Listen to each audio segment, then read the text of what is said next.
جس نکاح میں ایک فریق کی رضامندی شامل نہیں تو کیا وہ نکاح شرعی ہے؟ اسلام نے عورت کو جو حقوق دیے ہیں ان میں سے سب سے اہم اور بنیادی حق اپنی مرضی سے زندگی کا ساتھی چننے کا حق ہے۔ اکثر معاشروں میں جہاں جہالت کی وجہ سے غلط روایات نے جڑ پکڑ لی ہے، وہاں لڑکیوں کو زبردستی نکاح کے بندھن میں باندھ دیا جاتا ہے۔ آج کے اس مختصر پیغام میں ہم قرآن و سنت کی روشنی میں یہ سمجھیں گے کہ اسلام اس بارے میں کیا کہتا ہے۔ اللہ رب العزت نے سورہ نساء کی آیت نمبر 19 میں واضح طور پر حکم دیا ہے، اے ایمان والو، تمہارے لیے یہ جائز نہیں کہ تم عورتوں کو زبردستی وارث بنا لو۔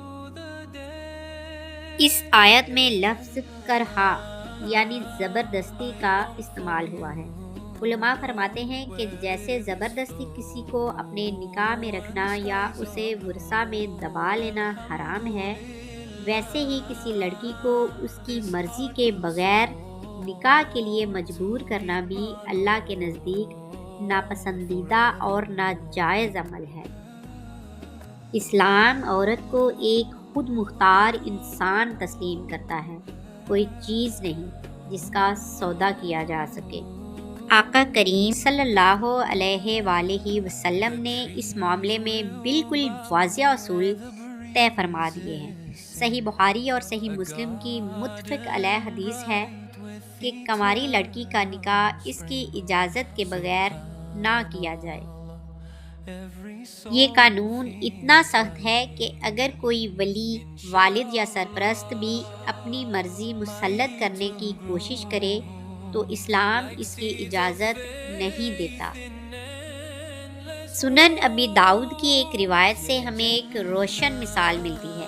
ایک لڑکی رسول اللہ صلی اللہ علیہ وآلہ وسلم کے پاس آئی اور شکایت کی کہ اس کے والد نے اس کی مرضی کے خلاف اس کا نکاح کر دیا ہے، تو آپ صلی اللہ علیہ وآلہ وسلم نے اسے یہ مکمل اختیار دیا کہ اگر وہ چاہے تو اس نکاح کو ختم کر سکتی ہے اور اگر چاہے تو برقرار رکھ سکتی ہے۔ یہ اس بات کا ثبوت ہے کہ اسلام میں لڑکی کی خاموشی یا اجازت ہی نکاح کی بنیاد ہے۔ یاد رکھیے، نکاح دو روحوں کا ملاپ ہے، کوئی سودا یا معاہدہ نہیں۔ جس نکاح کی بنیاد زبردستی یا دباؤ پر ہو، اس میں برکت اور سکون کا ہونا ناممکن ہے۔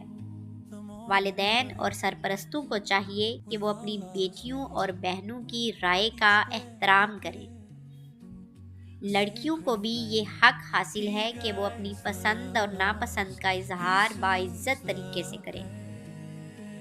اسلامی تعلیمات کا نچوڑ یہ ہے کہ رضامندی کے بغیر نکاح نہیں بلکہ ایک جبر ہے جس سے اسلام کا دور کا بھی واسطہ نہیں۔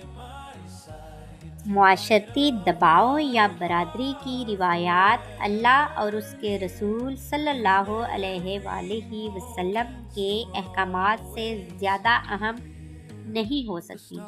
بیٹوں کے ساتھ ساتھ بیٹیوں کو بھی یہ حق دیں کہ زندگی کا یہ نہایت اہم فیصلہ وہ اپنی مرضی کے مطابق کر سکیں۔